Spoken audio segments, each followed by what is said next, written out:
Salut à tous, c'est Mickaël et j'espère que vous allez bien. Aujourd'hui, on se retrouve dans une nouvelle vidéo. On va pouvoir parler un petit peu d'actualité cyber et on va regarder les différentes news qui se sont passées sur la dernière semaine.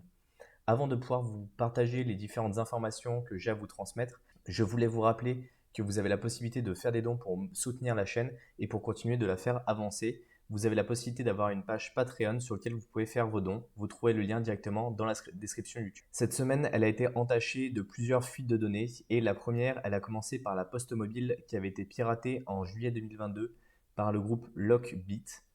Et les données, elles ont fuité uniquement récemment, là, début de semaine, et il y a eu à peu près 533 000 clients qui ont été touchés. Dedans, on peut retrouver par exemple les numéros de compte bancaires, on a les dates de naissance, les adresses électroniques, le sexe des personnes, l'identité, les numéros de téléphone ou encore les adresses physiques. Donc on voit que cette fuite de données, elle est vraiment très importante et elle va avoir un impact majeur pour les personnes qui sont concernées.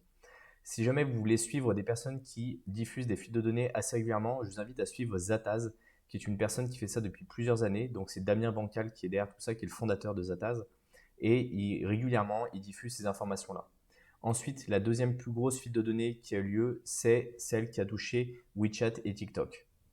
Alors, l'information, elle vient de Beehive Cybersecurity. C'est un groupe d'experts en fait en cybersécurité qui se sont aperçus que sur le Twitter de Against the West, qui est un groupe de cyberattaquants malveillants, ils avaient diffusé des informations sur une fuite de données qui touchait TikTok et WeChat. La fuite de données impacterait environ 2 milliards d'utilisateurs, ce qui est énorme. Et en termes de données, on en a pour 790 gigas de données qui ont été diffusées. Alors, d'après ce que j'ai pu lire sur Internet, la fuite ne viendrait pas de TikTok en eux-mêmes, mais plutôt d'un prestataire avec lequel ils travaillent. Et en fait, c'est cette tierce partie qui s'est fait pirater et dont les données ont fuité. Et c'est pour ça que toutes les données ne sont pas forcément complètes, mais aujourd'hui, ces données sont diffusées directement sur Internet. Donc, si jamais vous avez un compte TikTok ou WeChat, globalement, je vous invite tout de suite à aller changer le mot de passe. Ce sont deux entités qui sont vraiment très importantes en Chine et qui ont vraiment beaucoup d'utilisateurs. WeChat, ça m'étonnerait que vous l'utilisiez parce que c'est vraiment réservé au secteur chinois. Mais TikTok, il y a des chances que vous ayez un compte dessus si jamais vous me suivez.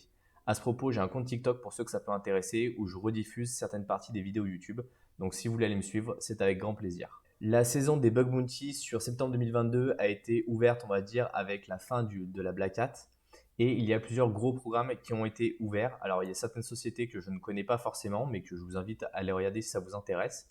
Et on a des sociétés qui sont beaucoup plus importantes, donc avec la fondation Ethereum, avec par exemple Google, qui va offrir des récompenses jusqu'à 31 000 dollars. Alors, ce n'est pas Google de manière générale, mais c'est la Google Open Source Software Vulnerability Report Programme. Donc, c'est ce qu'on appelle le OSSVRP, qui va toucher uniquement les informations qui sont publiques, qui sont déposées sur les dépôts qui appartiennent à Google sur GitHub et qui vont contenir tout ce qui est API et tout ce qui est Google Cloud Platform. Et c'est pour ça que les récompenses sont beaucoup plus basses que si jamais vous trouviez une vulnérabilité chez Google. Alors bien sûr, hein, sur la fondation Ethereum, on voit que les prix sont assez importants. Donc là, on a des récompenses jusqu'à 1 million de dollars et on a certaines autres plateformes qui proposent d'autres récompenses. Donc là, on voit qu'on a Proton, on a Starbucks qui s'est également mis au Bug Bounty et on voit que la plateforme privilégiée, ça reste quand même HackerOne, qui est vraiment l'une des plateformes sur lesquelles vous allez trouver les plus gros programmes de Bug Bounty. Donc je vous invite à aller faire du Bug Bounty si vous avez vraiment des compétences qui sont assez élevées. N'y allez pas en tant que débutant. J'avais fait une vidéo complète sur le sujet si ça vous intéresse. Je vous la mettrai directement dans la description. Ensuite, une autre vulnérabilité qui a fait un petit peu parler d'elle, c'est la vulnérabilité sur les GitHub pages. Alors, ce n'est pas GitHub la plateforme où on va déposer du code, mais c'est vraiment la partie GitHub page. GitHub page, ça permet de créer des sites web qui vont ressembler un petit peu à ça. Et alors ça, c'est une version qui n'est pas très jolie, hein, mais c'est une version qui est disponible. Et en fait, la personne, elle a trouvé une vulnérabilité. Donc c'est le chercheur Joren Van Kren qui a été récompensé de 4000 dollars pour ce qu'on appelle une injection de commande. Alors réellement, en fait, c'est pas pour ça qu'il a été récompensé, parce que globalement, quand vous êtes en train de déposer du code sur GitHub page pour aller générer un site, vous avez le Jekyll Static Site générateur qui va créer, on va dire, l'affichage du site. Et vous êtes en tant qu'administrateur, donc ça veut dire que vous avez déjà tous les droits dessus. Il y a un workflow qui va fonctionner avec la commande tar, qui est l'outil qui permet de dézipper certains fichiers, certains dossiers. Et quand on peut l'exploiter, ça nous permet d'accéder à des ressources auxquelles on n'est pas censé avoir accès. Sachant qu'on est déjà administrateur, la commande injection, qui est le gros titre de l'article, et c'est pour ça que je dis qu'il est un peu trompeur cet article-là, et bien justement, elle est basée sur ça, parce qu'il a trouvé le moyen d'injecter une commande à ce niveau-là mais sachant qu'il est déjà administrateur, ça n'apportait pas forcément plus de choses. Par contre, il a trouvé une autre manière de faire, c'est que grâce à une interaction utilisateur, il envoie un lien malveillant à une personne, et si la personne clique sur ce lien malveillant, eh ben, ça va permettre d'accéder aux données des repos qui sont privés. Donc, c'est-à-dire que vous avez des choses qui sont publiques, des choses qui sont privées, avec des informations qui sont plutôt de la configuration. Et bien là, en fait, quand la personne va cliquer sur le lien, ça va mettre à disposition les informations privées de façon publique. Et donc, c'est pour ça qu'il a été récompensé, surtout pour cette partie-là, parce que là, ça a vraiment un impact qui est vraiment très important.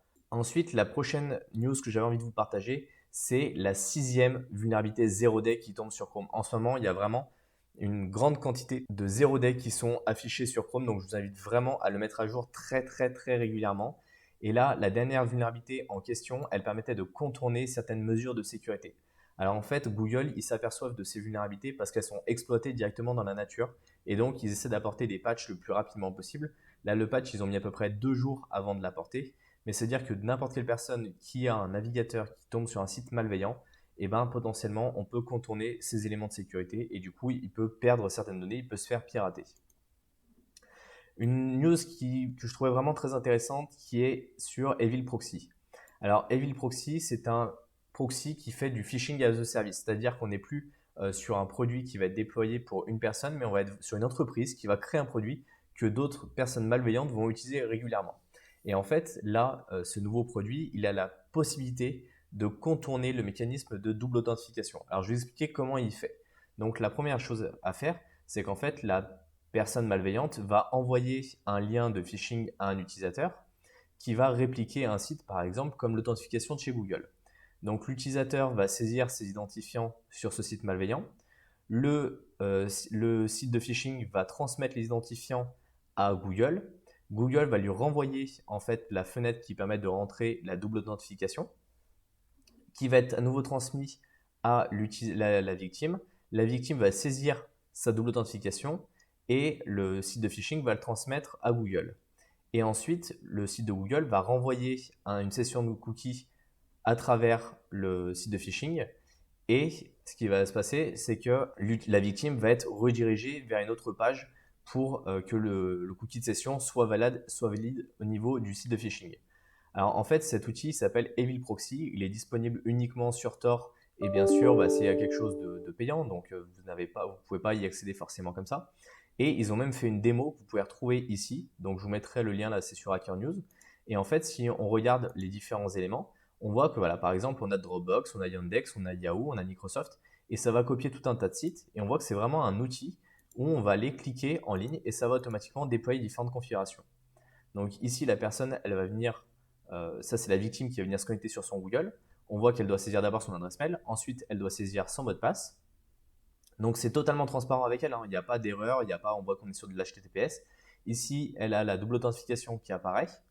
Donc elle va saisir ces différents éléments, elle va aller se connecter et en fait la personne qui a mis en place le phishing va pouvoir récupérer les informations. Donc on voit que c'est vraiment très important, que ça a été bien fait, que ça a été bien développé et qu'aujourd'hui il y a un vrai mécanisme, on va dire, qui est mis en place par les attaquants pour arriver à générer ça. Et ici, en début de la vidéo, vous avez les tarifs qui sont affichés ici. Et par exemple, si on regarde sur Dropbox, si on veut utiliser l'outil pendant 10 jours, c'est 150 $ et ça va récupérer le login, le mot de passe et le cookie de session. Donc on voit qu'on est vraiment sur des choses qui sont très sophistiquées. Et là, on est vraiment sur un élément qui est, on va dire, accessible à tous. Et c'est ça le grand problème, c'est que là on est vraiment sur du phishing as a service, c'est-à-dire que n'importe qui de malveillant n'a plus besoin de compétences, il va louer les services d'une personne qui est compétente, qui a développé des outils qui sont hyper pratiques, et après il n'a plus qu'à diffuser son lien malveillant partout sur Internet. Et donc ça engage vraiment des grosses problématiques. Enfin, la dernière news que j'avais envie de vous partager, c'est celle sur Sharkbot. Alors Sharkbot, on entend assez régulièrement parler, c'est un cheval de Troie qui cible majoritairement tous les aspects bancaires sur Android. Et récemment, il a été déployé dans des applications qui permettent de nettoyer votre téléphone, donc Mr. Phone Cleaner, ou encore dans des versions d'antivirus comme Kiavi Mobile Security. Et aujourd'hui, ce sont plutôt des installations qui ont été faites en Espagne, en Australie, en Pologne, en Allemagne, aux États-Unis et en Autriche. Et c'est les personnes qui ont installé en fait cet outil-là, et ben globalement, ils ont aujourd'hui un cheval de Troie qui est sur leur téléphone et qui récupère l'ensemble de leurs identifiants pour les accès bancaires. Donc faites vraiment très attention quand vous installez ce type de produit Restez plutôt sur des éditeurs qui sont fiables. Allez rester plutôt sur du Kaspersky, sur l'E7, sur du Norton, sur des choses qui existent depuis assez longtemps et évitez de prendre des produits qui viennent juste de sortir. En tout cas, j'espère que vous aimez ce type de vidéo. Pensez à mettre un pouce bleu, pensez à vous abonner à la chaîne YouTube. Et si vous débutez dans le milieu de la cybersécurité, je vous invite à télécharger l'e-book que vous trouvez directement dans la description. Il vous permettra de bien débuter. Je vous retrouve dans une prochaine vidéo. À la prochaine. Salut!